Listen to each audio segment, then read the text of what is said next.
Laura Jarrett now joining us again, and Hallie Jackson. And let's start where Peter left off with the politics of this. And we talked about this a lot yesterday in the waning moments of the courthouse day. We do not know. This is unprecedented for a former American president to be criminally convicted and then on trial.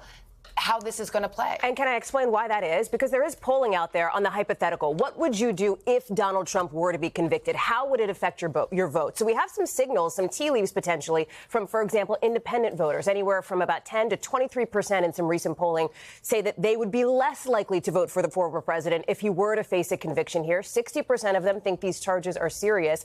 And interestingly, about 6% of Trump voters, even people who back the former president, say if he were to be convicted, they would be less likely to choose him come November. All of that said, there is a difference between what you would do in a hypothetical scenario and when it is a reality. And this is the reality, the unprecedented reality we are now facing. Here's a couple of things we do know. Number one, the Republican Party, big time rallying behind former President Trump. Interesting to hear Mr. Blanche, Savannah, suggest that he expects this appeal process to move forward. He's hoping for success there. Senator Mitch McConnell, of course, one of the top Republicans in the Senate, saying that he also expects a conviction to be overturned on appeal. He is no fan of former President Trump. Here's the other thing we know.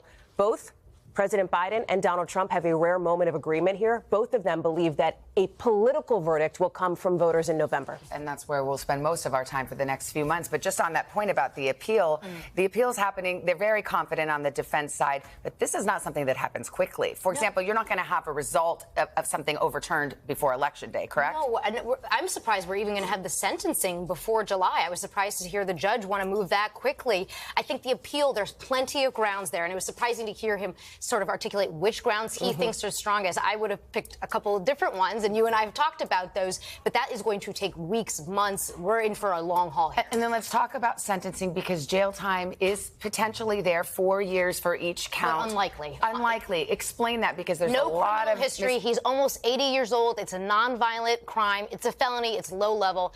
Jail time on the table, not off the table, but very unlikely. And let me just end with something that my kids and many kids I know asked me yesterday. How is it that somebody who is a convicted felon can run for president? I explained to them our Constitution has very few eligibility requirements. Our Constitution did not contemplate that would come up because they thought the political process would take care of it. So under the Constitution, you have to be 35, you have to be born here, you have to have a residency requirement. It doesn't say anything about being a convicted felon. In many ways, our founding fathers were thinking if there are eligibility requirements, those are for voters to decide what makes someone fit for office, which brings us back to Hallie's point that everyone seems to agree on, that this is going to be decided at long last on November 5th, Election Day. Stakes are high. Thank you. Appreciate it. Thank you.